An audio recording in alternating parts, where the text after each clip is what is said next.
God'll get you for that one.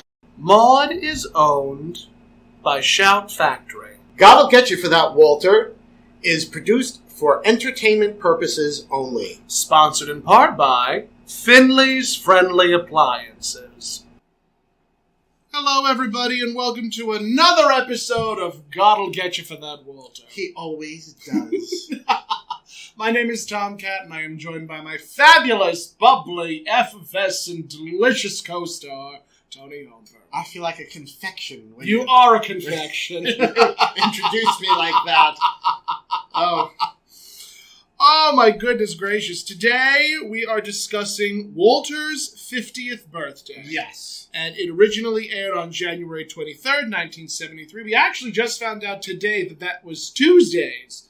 That I think NBC or CBS aired Maude on Tuesdays. Yes. Just potpourri for you. Yes. Just potpourri for you.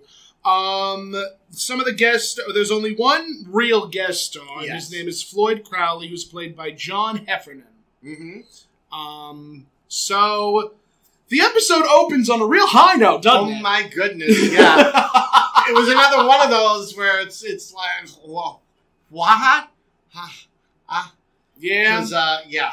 So to those unfamiliar with the musical Showboat, there is a song called Old Man River. Oh, I better not. I was about to, but no. Just, do the Ashley Simpson thing, that's all. Oh, yes. Just have the record playing in the background and have it be an Ashley Simpson song. Really full circle moment for the girl. Absolutely. So it starts with Florida, prepping for the party because obviously it's Walter's 50th and Maude did this really big, beautiful spread. And Florida's hanging the banner. Florida's helping hang the banner. Singing. Happy 50th. That says Walter, that says Happy 50th for Walter. Yes. And while Florida is doing that, she is singing the original opening to Old Man River, which is, oh my God, I'm trying to remember, because every time I hear Old Man River, I just have this visceral reaction. The singing darkies. Yeah, darkies all work on the Mississippi. On the Mississippi, yes. What was it? Darkies all work on the Mississippi. Darkies all work while the white folks play. Yes. That was the, I think... We're only quoting We're quoting the lyrics the song. We're quoting the lyrics. as they were originally written to point out the... I mean, the obvious problematic... The obvious problematic terminology used in that song. Yes. And even for 72... Well, no. 73. 73 now. Early 73. 73 now. It was shocking. And Maude comes down... Maude was... And she's shocked. Aghast! Is singing this. Yes. And she says, "No, everything has changed. It's all now. changed. It's all Everything's changed. changed. We don't use those words. New lyrics. And Florida, in her infinite, witty, sarcastic way, says, "Oh, okay. Call it folks work on the Mississippi." And again, Maude just stops her, again aghast with what Florida is saying. And she says, "No, it's here we all work on the Mississippi. Here we all work while the straw boss plays." Right. And Florida delivers what a witty line, saying, "Yeah, but you're still playing, we're still working." True. And it's it's a very true depiction, a very true depiction of what's going on, even today, which again is one of the reasons why we're doing the show in the first place. Hello. But yeah, so after that moment comes, Carol enters and mentions how the banner sags a little bit in the middle. Which Maude points out. Well, so does Walter. Yes. And now Carol then brings up a point. I think she was looking for the silverware. And Maude said that when she divorced Albert, he got the silverware. Yes. Which, it's funny, because in later episodes we learned that Albert and Maude only had a 7-month marriage, where I think the first 3 months they shared a bed, and then in the last 4 months, Maude had him sleep on the sofa. And just, a Kardashian before her time. Yes. Little did we know, in fact. So Albert got the silver in the divorce, and just out of spite, Maude got the power tools. Power tools, yes. And she even said, "Oh, spite is a terrible thing." What else happened? Well, they're talking about the party favors, that Walter is in a funk, And Maude starts telling them how there's something comes up about, I think it was the phone, right? That they find out that Mr. Crowley is going to be landing in LaGuardia. Yes. And it turns out that Mr. Crowley is Walter's oldest friend from Peoria, right? Yes, Floyd is Walter's oldest friend from Peoria, yes.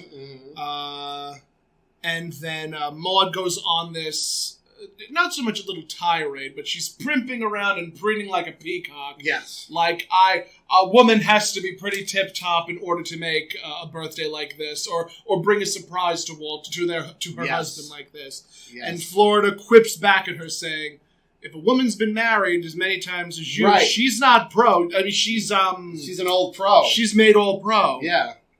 Old pro or all pro? All pro. All pro. All pro. All pro. She's made all pro. She's made all pro. And then that's when I think Maude pulls out, she has a picture of a snapshot of Walter, of Floyd and Walter together. Yes, that she had blown up. That she had blown up when they were, I think, 11. Right. I think they were 11 years old. And was it Florida or Carol who was asking which one was Walter? I think it was Carol was asking which one was Florida. And which one was Walter? Which one was Walter? And I think Maude commented that he was the one with the runny nose. Runny nose. The one with the runny nose. And she's looking like she's gazing lovingly at the picture, she always wanted a little boy. And now she does. And he's 50 years old. 50 years old. There was one joke that caught me that tickled my funny bone. It really did. And it was about mentioning Walter's age and how, for God's sake, I had it written down and everything. All the young girls at the schoolyard are teachers. Yes. Which is a bitter realization. And, that's something that was mentioned even in the Ticket episode, where, like, Maude mentioned all the cops at one point were older than me, and then suddenly they were all younger. Right. So it's very interesting how they talk about age and death in this series. Mm-hmm. Because they... I don't know how they handled death in shows like Mary Tyler Moore or The Honeymooners or Dick Van Dyke.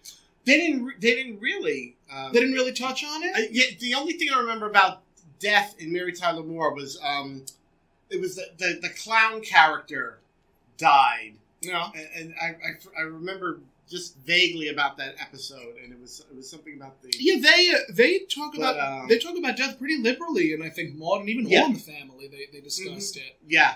Well, especially in All in the Family. Yeah, they had to deal with Edith. Edith and who else? Well, Beverly Leslie, the drag queen crossdresser character that was friends with Edith. Yeah, and I mean, if you even today when you watch that. It's very emotionally upsetting that Edith's friend Beverly Leslie, who was this drag queen / crossdresser, got killed, was gay bashed before he was even gay bashing. Before gay bashing was even a thing, or what was it? Queer Panic. Was it before Queer Panic? Yeah, way before that even. Yeah, because I mean that's an excuse that was, I think, just abolished recently. Yeah, where I think it was trans panic, where if you where just that type of I guess queer bashing. Yes. That would be. It became abolished recently. Yeah, I think it's still you could still use that as an excuse in the typical Bible Belt states. Yeah, like Tennessee or Kentucky. Tennessee, Mississippi, Kentucky. Those places I have. Arkansas. No desire whatsoever to visit. Absolutely not. No, thank you. They'll lynch us with our feather boas. Yeah, really. This took a morbid turn, didn't it? I know. I heard you can't even get waterproof eyeliner down there. Scandal. How dare. I know. So, anyway. The episode continues, we digress. The episode continues as we digress. So now I think that pretty much summed up that scene. And that summed up the first scene pretty nicely. And that's when we segued to the bar. Yes, the bar where Arthur and Walter are sitting down, and I think Walter and the bartender are singing "Happy 50th Birthday" to him. Mm-hmm. And just because this is about the 50th, how do you feel about getting older? It doesn't really bother me. Okay. Bothers the hell out of me. Does it? Uh-huh. Oh. I never liked getting old. As a matter of fact, I was having a conversation with my partner recently, And his birthday was just this past weekend, or this past week, I should say. And periodically he'll mention when we're hanging out, I am such and such years old, and I'm like, yes, and congratulations, you made it. Right. Like, it's at one point, for me personally, I've reached an age where I just don't care about getting older. At one point, I just did not like it at all. Like, as soon as I reached a certain age, I'm like, all right, when I reach 40, fine. When I reach 50, I'll celebrate. When I reach 60, I'll celebrate. But the ages between, it's like, I made it that far. Yeah, I don't really, like, I don't know. I just, birthdays have never been a big thing for me anyway. I'm also incredibly vain. So, same. No, but it's true. Aging is it's part of aging is part of life. Gravity will take its toll. However, in the especially in the gay male community, oh Jesus, aging Christmas. is a horrendous thing. As soon as you turn 30, you're a daddy. I was even called daddy when I was in my 20s. Really? Oh yes. Oh. I think I was 22 the first time I was called daddy, and I'm like, excuse me, Uh-huh. who are you talking to? I'm daddy. I mean, but also at that time I was very tall and I was very hairy, so I was a bear by community standards. Definition, yes. By definition, I was a bear. Yes. So it lent itself to that. Right. It just Yes, but you would think, in the gay community, unless you're like in your 20s, fair complexioned, abs for days, that like basically you have no right to exist, and really most gay men don't fit into that. Not at all. Anyway, Not at all. It's just unless they do porn. Yeah. And even then, that's a question mark. Exactly. But there's a lot of stigma within the gay community of getting older. Yeah. And that's why you'll see so many queens who have had plastic surgery. You'll see so many individuals, and I'm not bashing anybody for freshening themselves up. It's just it's become a part of the community. Yes. If you feel a certain way about yourself and you want to change something about yourself, you're going to go ahead and do it. Yeah. But it is upsetting that we do have this sort of microscope over ourselves where it's like, if you enter a room, you're already going to be penalized for just existing differently than what is considered normal or what is considered conventionally attractive. Very true. And that's why the two of us have such panache and character, because we're above that. Absolutely. But it is true, and it is unfortunate that we have to sort of deal with that. Deal with that reality. It is what it is. That's such an interesting expression. Yeah. At some point, I do want to embroider that over my ass on some dress, on some type of dress that I'm wearing. I don't know if it'll be something sophisticated or something trashy, but I just want that. It is what it is right above my ass crack. It is what it is. Such a jaded, cynical term. A jaded, cynical phrase. Yeah. So, Arthur and Walter are in the bar discussing getting old. Yes, and Walter actually brought up Floyd. Yes. And Walter's he's basically lamenting about his lost youth, really, is what the gist of the conversation is. I mean, that actually brings up a very interesting question. Have you ever made and this was something that was addressed. Walter asked Arthur if he had ever made a list of accomplishments that he wanted to achieve before reaching a certain age. And I feel like that's becoming less and less a thing now. Because we're reaching, even during the 90s, we were reaching a point where it didn't matter how old you were. Right. You could still achieve greatness and success even after the age of 50, even after the age of 60. But have you ever made a list for yourself? Never made a list. No. Neither have I. No, I've never made like an actual list. But, one of the things that I'd always wanted to do was do drag. Yeah. And I didn't even start till I was, how old was I? Much older. 52.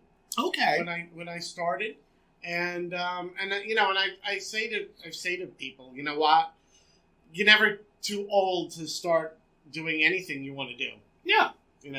I'm a big fan of that. I'm a proponent of that. You want to become a painter in your in your 50s, 60s. Just start painting. Yeah. The thing is, you just have to do it. Yeah, that's more. Yes, that's. I couldn't have said it better myself. Honestly, if you want to do something, it doesn't. You're not going to get anywhere if you just think, oh, I'd like to do it. If you keep on asking the question, or if you keep on making excuses. Yeah, for but yourself. I'm too old. It's like, no, you know what? Look at Grandma Moses. Speaking about painters, I mean, she didn't start painting until she was, in her I think in her 80s. I think it was her 80s. I think it was her 80s. I'm pretty sure it was her 80s. And became a famous painter. This past year, I pretty much dove headlong into voiceover work. Right. And I had reached a certain age for myself personally, not so much that I am older, but I reached a point where I'm like, something I've always wanted to do this, so I'm going to, siphon away a little bit of money to say I'm going to put this towards this end goal. Right. And, all through my 20s, I was very frivolous. I was very devil-may-care. I didn't give a flying fig what my grades were in college. I dropped out of college. Then I did vocational school, and I graduated valedictorian from a organization, we'll say. And I did practically nothing with it. And, you accrue that sort of debt, and it weighs heavily on my mind, but... when the pandemic happened and I was furloughed and then I was surreptitiously let go, it just sort of lent itself to this idea that finally, just you have the time, you have the money, you have the patience, put it out there and see what happens. Exactly. And a year later, I can successfully say that I am represented by 2 agencies that delve in voiceover work. Right. I still want to do drag and I still want to do cosplay, which is what I'm known for. But I'm lending myself to these other avenues, and it's true. You never are too old to start living your life. No, never. And that was a big thing during the 90s. It's like, oh, my life started at 30. My life started at 40. My life started at 50. Well, what were you doing before that? They weren't living. They weren't living. I guess. But this episode does lend itself to the idea that you're never too old to start. What was the end quote? You are still living if you still find something worth looking for, or something worth seeking. Something to seek, yeah. Something to seek. Yeah. And, that's very important. Never stop learning. Never stop trying to seek out what it is that you want out of life. And just continue to pursue it. Yes. Go get 'em! Yes. Absolutely. So, they're waxing sentimental. Walter's talking about the skin on his knuckles. The skin on his knuckles. Oh... This actually, who was it? I think Walter asked Arthur if there were any celebrities that he wanted to make love to. Right. Or any celebrities that he had made love to. Yes. Who's yours? Oh, celebrity? I would,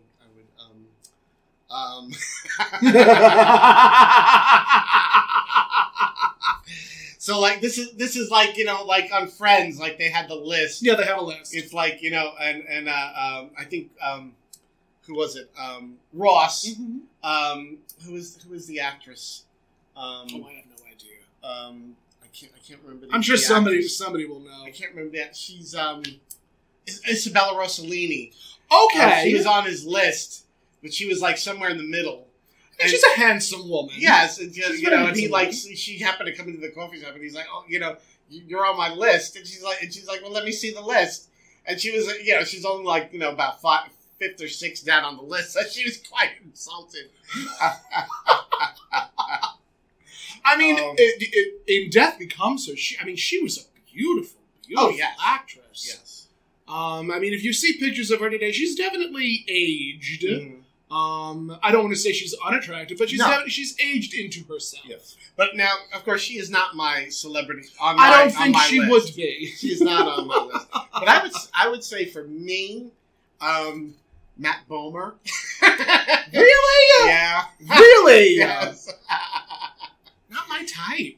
Cheyenne Jackson is another one. All right, so just generically attractive white actor. Yeah. I'm so glad that's it for you in the good times department. Sorry. I mean... That does it for me. I mean, for me, Idris Elba. Oh, yes, he's very attractive. Idris Elba is one. Chris Evans, but I mean, who wouldn't? Trying to think of who else. Guillermo from What They Do in the Shadows. What They Do in the Shadows. I've seen that, but I don't remember. He's the short, pudgy Spanish actor. I'd have to look. Oh, I don't know what it was, but when I first started watching it and I saw him smile with those dimples, I was just like, oh my God, he is edible. Oh my Lord. He is edible. I like to think I don't have a type. I don't like to think I have a type. But I mean, if you looked at my partner, you'd be like, okay, yeah, that makes sense. Okay. Because my partner is a little bit shorter than I am. Well, most people you're going to be with are going to be shorter than you. To those unfamiliar, I am 6'4" in my stocking feet. So let's face it, that's probably going to be a prerequisite. Unfortunately. For me, they're always going to be taller. Because I am only 5'2" in my stocking feet. So unless I'm going, to the Yellow Brick Road, there's very little chance that I would be with somebody shorter than me.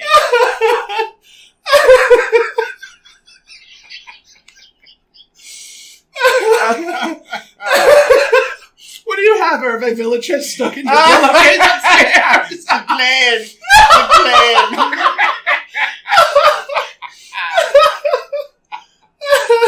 Oh, God. What show is this anyway? I have no idea what your show is anymore. Hey, there's nothing wrong with discussing these things while also mentioning with also mentioning the show.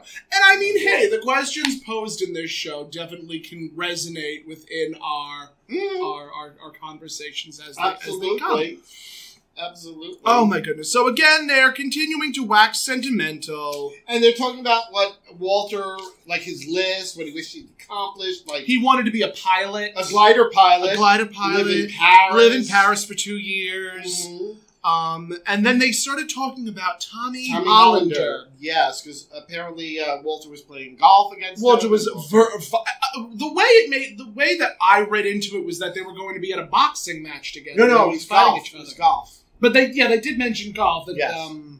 Yes, because Walter was saying he had to beat him. Yeah, because it was a cheating SOB and all these negative names. Negative, and then Arthur tells him, "Oh, you can't play him this weekend. He died, and it turns out he died at the 14th hole." At the age of 48. 48. Of a heart attack. Heart attack. Just dropped dead. And it's interesting because Walter was mentioning how he had a clean bill of health, EKG, blood work, all that stuff. And then Arthur was just very lackadaisical about it. Like, oh, well, que sera, sera. Yeah. And, as someone who recently this year went through the blood work and the EKG and the cardiologist and the heart monitor and all that fun stuff, it terrifies me. Oh, sure. It absolutely terrifies me because I'm like, if it could happen to a fictional character on a TV show, it could most assuredly happen to me. Yes. And, it's interesting. I mean, granted, there has been leaps and bounds made in the medical field where, things like that would be caught very early.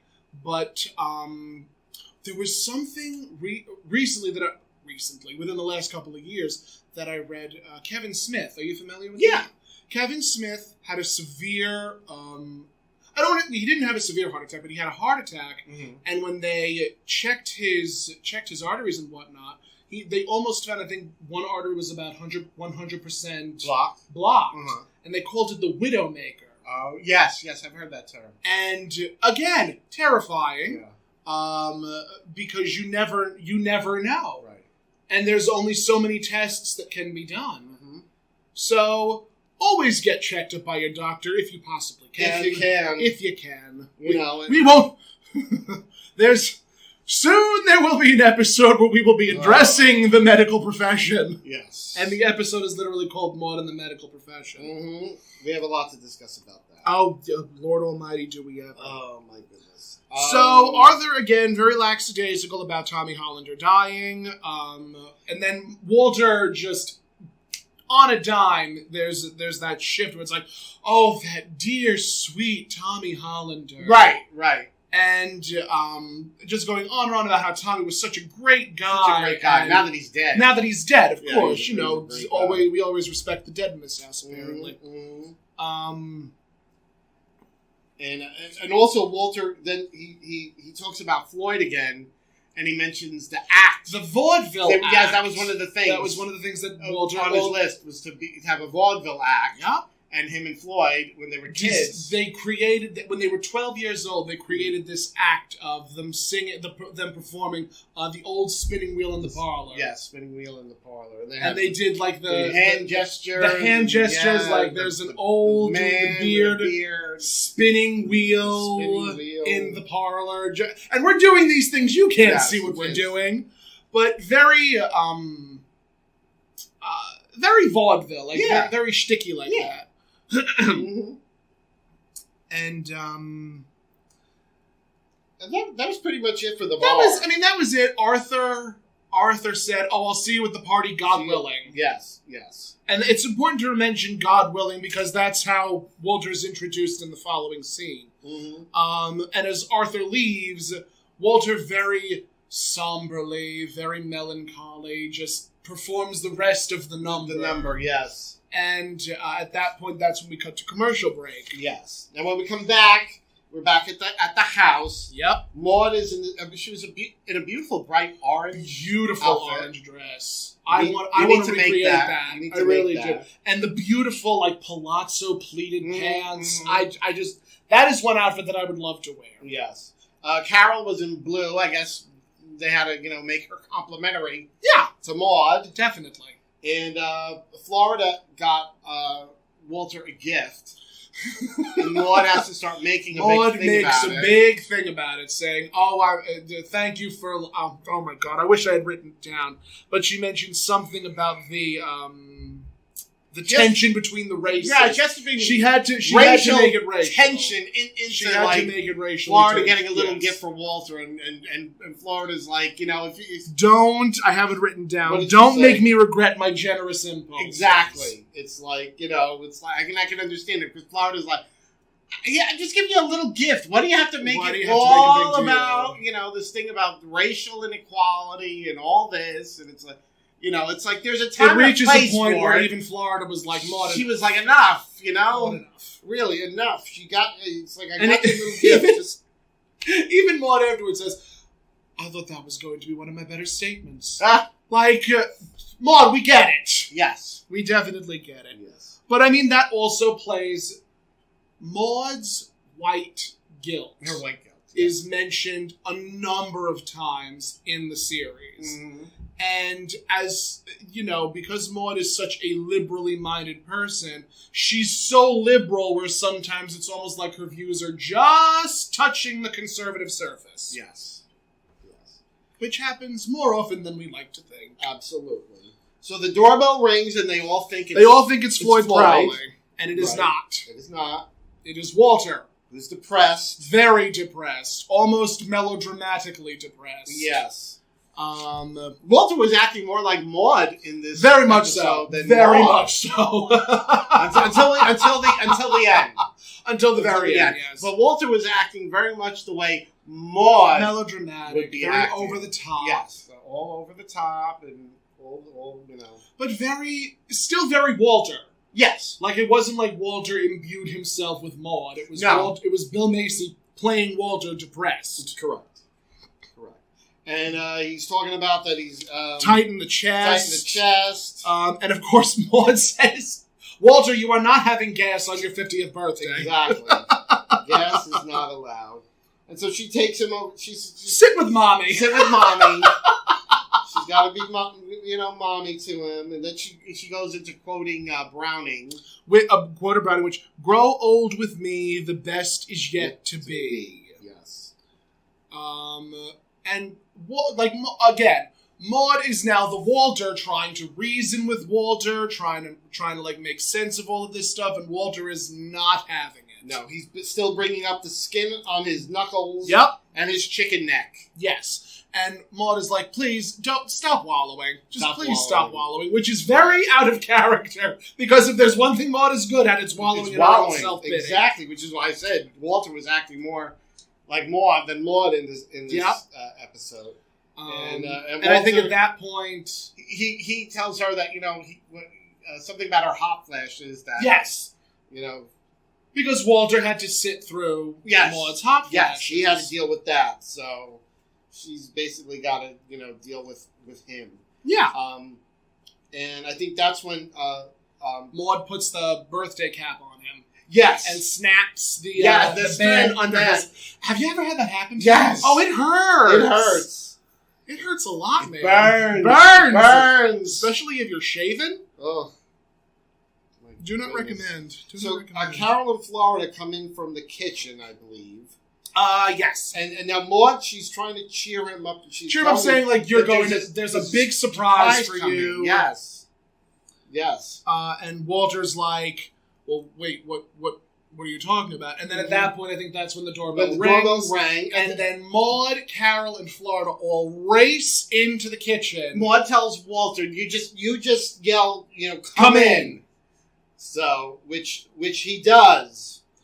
And Floyd enters. Yes. And Floyd's like, oh, I'm sorry, I was looking for Walter Findlay. And they both have this moment where it's like, because they haven't seen each other for 30 years. 30? I think it was 30 years. Yeah. About 30 years. That was on the phone call to Mr. Sherry the following day. Right.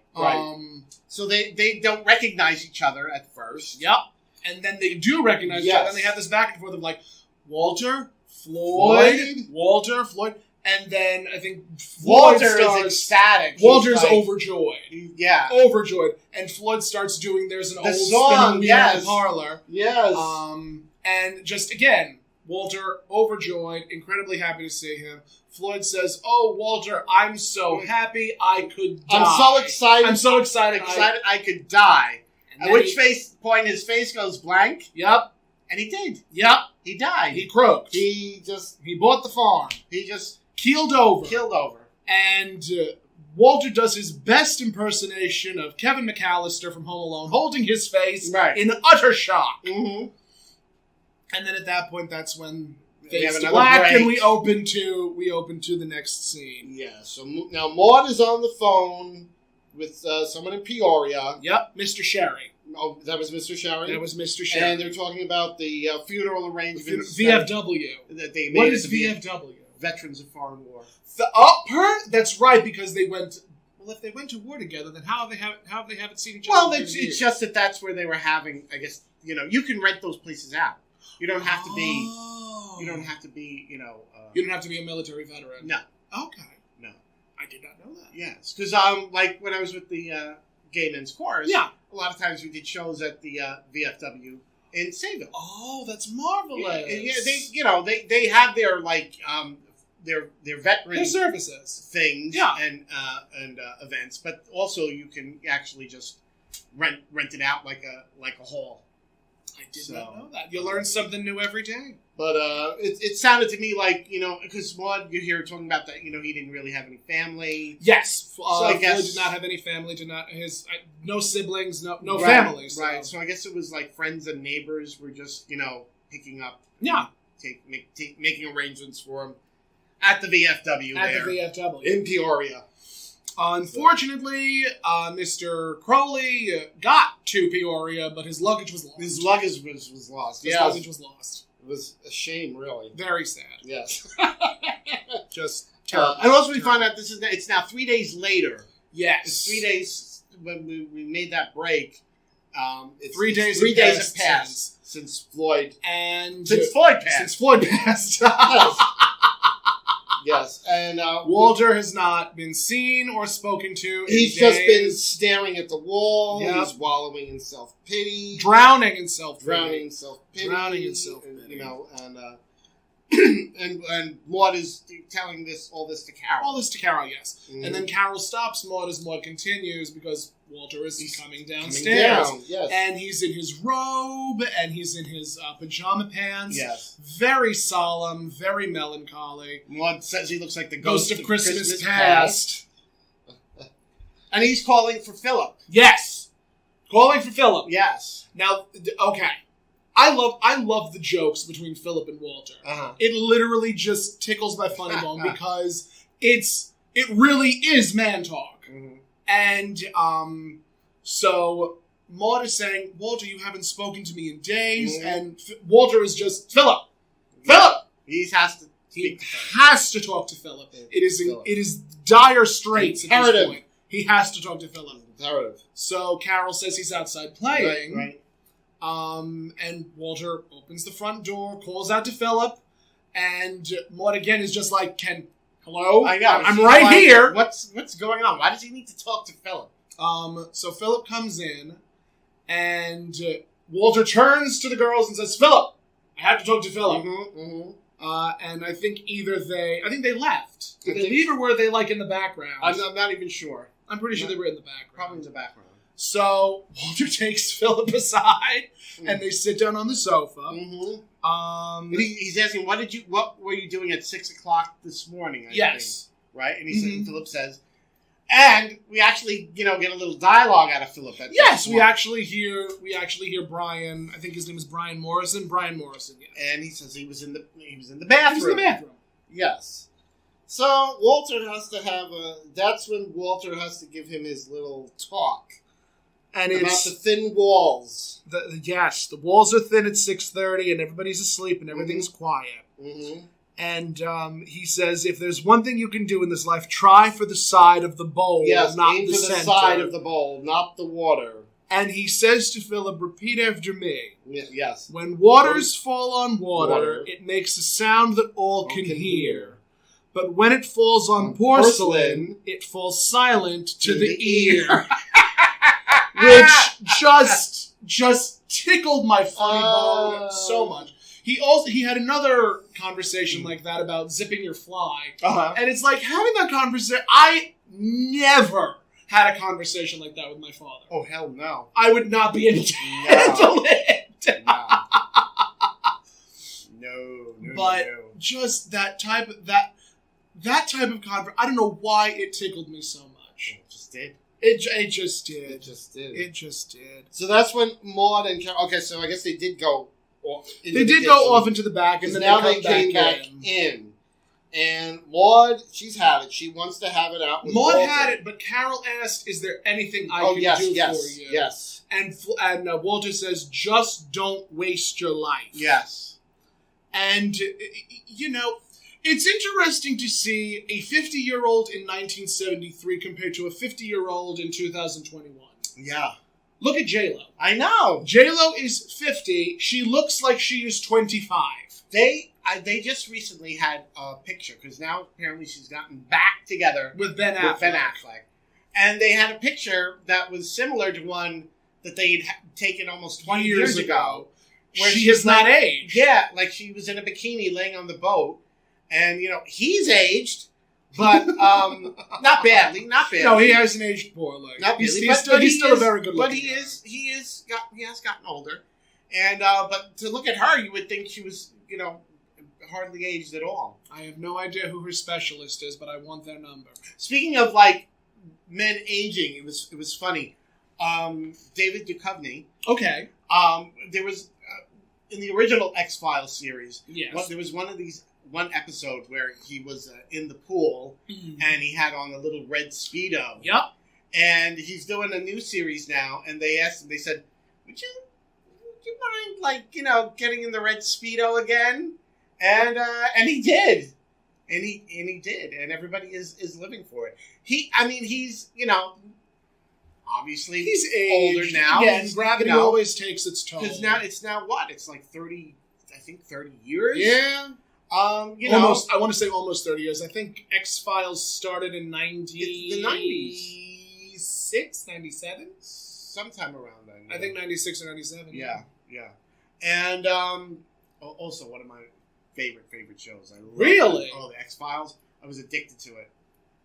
Well, you also like Star Trek, so you enjoy space travel. I love that stuff. Yes. Another show from that era, like Twin Peaks. Okay, very culty. When that first came out, I mean, I would actually host like little watch parties, and we would have cherry pie. Of course you would. Of course I did. Of course I did. And these people didn't realize I was gay. What was wrong with them? But I digress. I mean, Kevin MacLachlan. Is it Kyle MacLachlan? Kyle MacLachlan. Yes. He's a beautiful man. Yes. And he was in, what was the name of that movie that he was in? Blue Velvet. Yes. Isabella Rossellini. With Isabella Rossellini. See, I brought everything full circle. I brought everything back full circle. Kudos to me. Kudos to you. You get the gold star. I always do. You know why? Because I bought the gold star. You want to always get the gold star? Buy it. The gold star. Buy the gold star. You want a crown or a tiara? Buy it for yourself. Buy it for yourself. There you go. But just wanted to point that out that because David Duchovny, as an older guy, still getting into the red Speedo. I mean, hey, for the longest time, Burt Reynolds was a sex symbol for a while. Yeah, I think he was him, Sean Connery. Not Pete. My God, it's Mr. Burt Reynolds. Tom Selleck. Oh, Tom Selleck. Tom Selleck is another. I mean, even in the new show, he is gorgeous. I haven't seen it. I think it's Blue Bloods. Yeah, but he is still very handsome. Still very handsome. I'm trying to think of other older, mature actors. I can tell you one. Because the show is coming back. Mm-hmm. The original CSI. They're bringing it back as CSI Vegas. Yeah. And William Peterson, who plays Gil Grissom, very he's still very distinguished, older guy. So it's very interesting to see again 50-year-olds in 1973 compared to 50-year-olds today. Mm-hmm. But here's the thing. Historically, especially in films, older men are always considered distinguished, venerable. Whereas a woman the same age has not traditionally. I mean, comparing Bette Davis in All About Eve to who was an actor during that time? Again, not Cary Grant, because Cary Grant was still very young in the 1950s. But just looking at the dynamic and the shift between what is conventionally attractive for a woman of a certain age and what is conventionally attractive for a man of a certain age, very polarizing. Yeah. Polarizing. Yeah. And there's definitely been a shift to today's standards. Yeah. I think it's because there's still pressures put on older people to look a certain way. Mm-hmm. Definitely still pressures put on older people to look a certain way. But I would no longer consider someone in their 50s to be old. Right. I would not consider someone in their 60s to be old. 70s, 80s, getting there. Even Rita Moreno in her 80s still looks gorgeous. Yeah.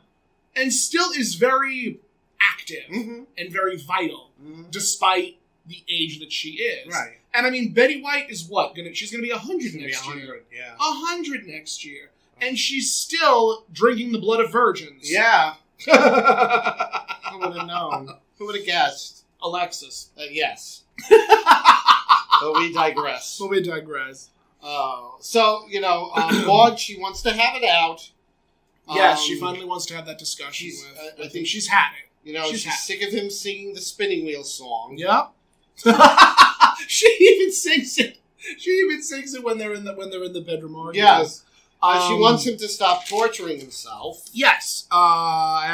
She points out to him that, getting back to what we were just talking about, that she's saying that he looks better to her at middle age than he did when he was in his 20s and 30s. And he stops and says, middle-aged people always look better to middle-aged people. Yes. It's what stops them from killing themselves. Yes. And this is probably one of the funniest scenes in the episode. I agree.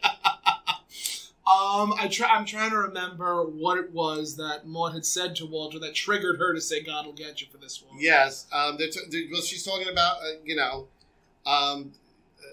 how he looks he looks better to her, and that she's saying and don't I look better to you? Yeah, I look better to. So am I, Walter. Yes. And then he's not saying anything. He's just like, I said, so am I, Walter. And he's still not saying anything. And then she stops and just infamously says, "God will get you for this, Walter." Right. And that scene actually reminded me of. Do you remember? It's one of the very early Golden Girls scenes. Yeah. Where Rose loses her job. Yes. And Dorothy's saying the thing sure, about... you're 5 years older, so am I, so is Blanche. Yeah, a little thicker around the middle, so is Blanche. No, she doesn't say so am I. No, she doesn't say so am I, she just says so is Blanche. No! Hold on. You are feeling sorry for yourself. Sure, you're 5 years older, so am I, so is Blanche. All right, you have a few more wrinkles, so do I, so is Blanche. Oh, you're a little thicker around the middle, so is Blanche. I literally had to hold my head and go back in time. I know, but yeah. That was job hunting. Yes. Job hunting in season 1, I think. Yeah. I watched that series too much. That's one of my favorite episodes. Yeah, because it's a great episode. And that little back and forth between Walter and Maude very much reminded me of that scene from Golden Girls. Very similar. That's when Arthur comes in. Yeah, Arthur comes in because he's late for... I don't know if he showed up to the party or not, but he showed up because he wanted to be supportive to his friend. Yeah, and actually, Arthur... This was very empathetic. Very empathetic. Which was very unusual. Very out of character. Very out of character. But I mean, it's the hypocrisy that the writers and that normally always want to try and inject into their shows. Like, yes, Walter is a right-wing conservative Republican, just... Arthur. Yes. Arthur. I said Walter. You said Walter. I know. We always do that. We always do that. You don't do what I do. Exactly. But it's Arthur who's the right-wing conservative. Right-wing conservative Republican. But he's still human. Yes. He's still a human capable of feeling human emotions. Mm-hmm. Mm-hmm. And in this instance, Maude is, again, bereft, not sure what to do. And Arthur says, it's not so much that you don't love Walter. It's how you physically love Walter. Right. And we should point out, at this point, Walter had said that he had to get away. Yes. And he went upstairs to pack because he needs to be away from everybody. Yes. So Maude is asking Arthur for help. Yes. And Arthur tells her that Walter is afraid. He needs love, and he's not talking about spiritual love or emotional love. He's talking about physical relationship. And what did Maude say? They haven't touched each other. She says if there was a camera at the foot of the bed and Walt Disney was filming, he could show that unedited to the Mouseketeers. To the Mouseketeers. To the Mouseketeers. And Arthur, and now this was very altruistic. Yes, but also was quite liberal for the time. He brings up Masters and Johnson. Yes. Who were, sex researchers and became quite popular during the 70s. And quite well known in the 70s for all their, research into Did sexuality. They write the Book of Sex? I think so, yeah. I'm pretty sure they wrote the Book of Sex. Yes. Or the Joys of Sex. The Joys of Sex. Yes. And, and he starts to tell her, well, maybe just start with touching. Yeah. Physical touch. Hugging, caressing, it doesn't have to be... If I tell you, and this might be TMI. But with me and my partner, there's a lot of physical touching. There's a lot of holding. There's a lot of massaging. Like, I will, if ever, we're close with one another, I will hold his face and massage his cheeks. Mm-hmm. And again, very sensual, very, just very romantic without it being overtly sexual. Mm-hmm. And I think that's necessary in most relationships. Oh, sure. And it's just interesting to see that pointed out in a show during the 70s when sex was just becoming more and more in vogue. Yeah. Yeah. Very true. So Arthur is now, Maude is holding Arthur's hand. Yes. And again, very jovial. Arthur's like, you broke down my defenses. Yeah. And he's kissing Maude's hand, kissing her cheek, thank you. Yes. And he's just all very bubbly and effervescent all of a sudden. Very un-Arthur. Very out of character. Yes. So Maude is like, thank you. But as far as the writing of the characters, I mean, really, Arthur was probably the only character that they could have used. Yeah, they couldn't have used Carol. They couldn't have used Florida. They couldn't. Florida or Carol wouldn't have worked. Or they couldn't even use Vivian. Well, she'd hardly been on it at this point. But so it made sense for them to use Arthur in that way. Yeah, even though it was kind of out of character. Yep, just a little bit. Yes. So Maude goes up to the bedroom. Walter is packing. Walter is packing. Yes, and she says, "I want to touch you." And he's like, "I don't want you to. No touching. No touching. Touch my skin." And she says, "I'll touch your teeth." I'll touch your teeth. Yes. And then Walter goes into the bathroom. And she's like, he runs out and he's like, "I definitely don't want you touching me there." Which we all, I think, can gather where Maude was touching. And so then, she starts packing. Yes. She starts packing because, she sees Walter packing and like, fine, if you're leaving, so am I. If you're going to leave, so am I. If you're leaving, so am I. You're going to pack, I'm going to pack. She says she's gonna have fun. And she's pointing out to him that, you know what, you're not just 50, you're 50 and boring. You're 50 in 3 days. She also mentions that, like, I am sorry, Walter, that at 50 you're finally facing your own mortality. Right. Excuse me. Parched? I guess. But Walter, he does get quite perturbed. He gets so perturbed and so irate. When Maude grabs the negligee. Yes. And Walter goes, well, where are you going with that negligee? Yeah. Maude says, might be cold where I'm going. Yes. Because Walter had bought Maude that negligee for a romantic special occasion. That's right. And again, Maude has done that on a few occasions where she'll like show something very, very sexy and be like, I'm taking this to someplace you're not going. Right. It's only to go just to goad Walter. By the way, that's what I say when I drive past Tom's house. And I've gotten takeout from the empanada place that he loves. I drive past and I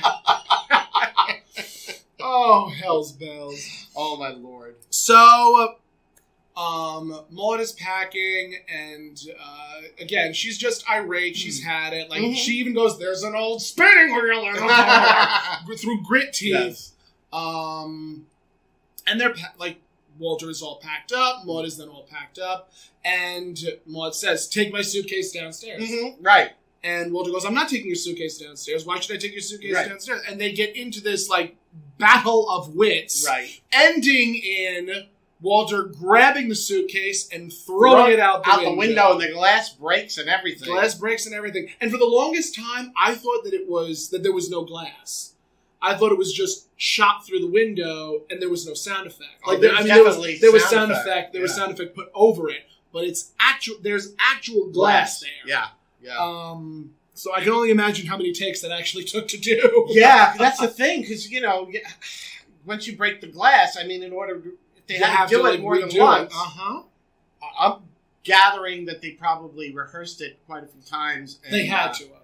And then they put the glass up, and then that was what led them to do that. And it was probably like, you got to get this. You got to get it right once. You only got once. We only got one pane of glass. So Walter throws the suitcase out the window. Maude says, well, one good turn deserves another, and throws his suitcase out the window. Right. And the opposite window. Yes, so, the other side of the bed. So just glass breaking everywhere. They're very romantic. And then she was going to throw the watch, his watch out the window, I guess. I mean, I don't know the significance of the watch, but apparently it was significant enough for Walter to just be, no, not my watch. Right. And he grabs Maude's wrist and is Maude is trying to fight him off. Mm-hmm. And just the two of them are in this very awkward physical embrace. They're locked in an embrace.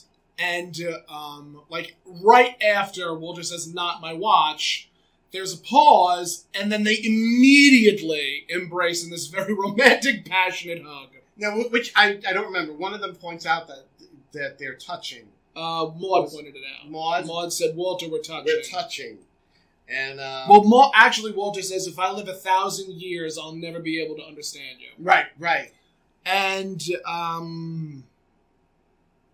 And they sort of like that's when she says that there is something for you to seek. yeah, there is still something for you to seek. Like for both of them to like keep finding out more about each other. Because I think Maude says something about like that she wants to sort of spend the rest of her life finding out more about him.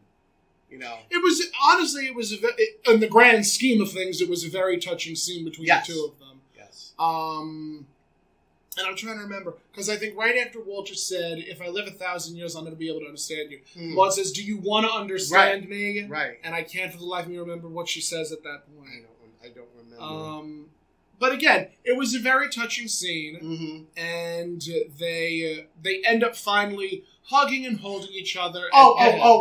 Walter tells her the riddle. There was the riddle. The riddle that Floyd told him. That Floyd had told him. Yes.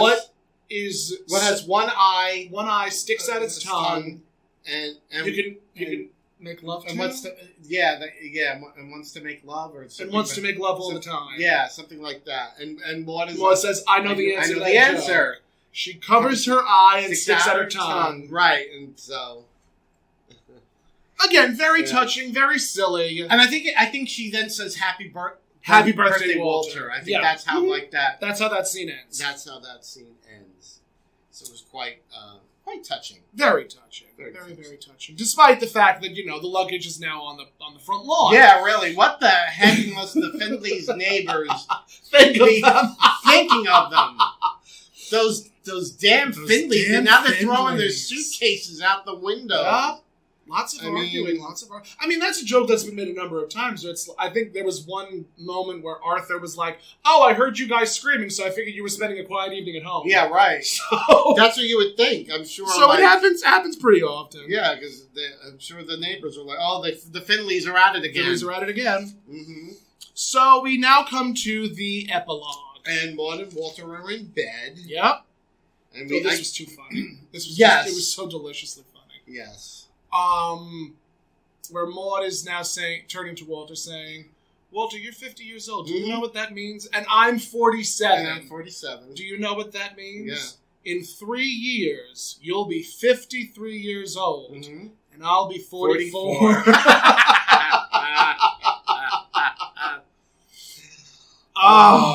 And that's how the episode ends. Yes.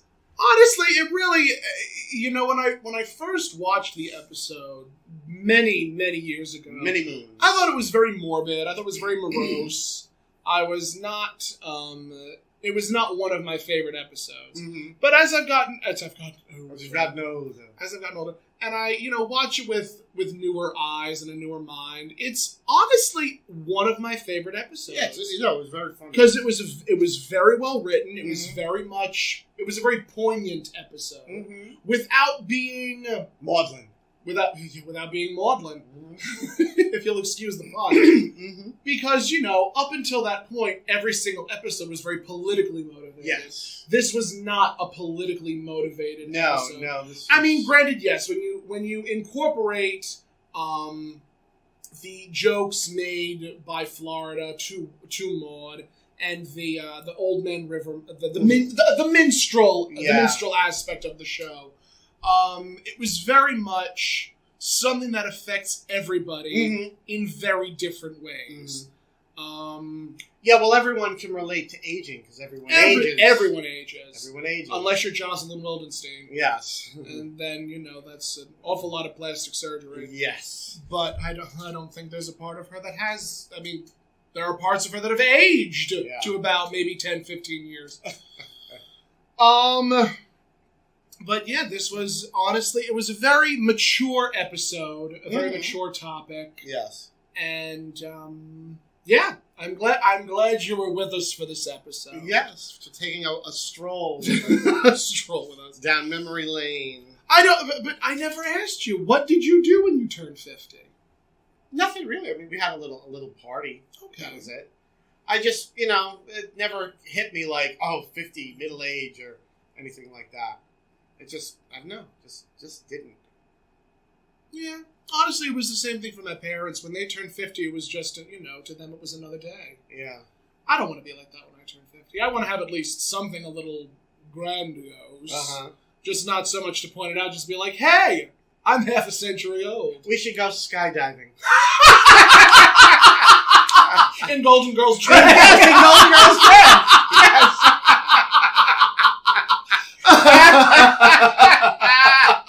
Could you imagine? No, I really can't. Oh my God. Oh my God, that's funny. We'd have to secure those wigs down with all the glue. Yeah. Have to E6000 the glue to our heads. Exactly. Or E6000 into the helmet. I don't know. E6000 into the helmet. Something of that. God. Oh my Lord. That's funny. If you're still around, we can do that. If I'm still around. Well, no. When I'm 50, you'll be what? 76? Yeah.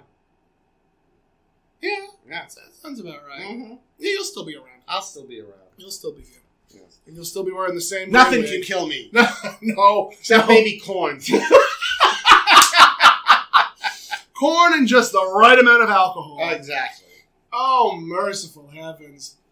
Well, thank you for joining us on another marvelously hilarious episode of God'll Get You for That, Walter. Mm-hmm. If you would like to follow us, you can everywhere. Everywhere. You can follow us on Instagram at Findley's Friendly Appliances. You can follow us on YouTube at God'll Get You for That, Walter. You can email us comments, kitschy things you want us to discuss on the show, things that you find poignant at Findley's Friendly Appliances at gmail.com.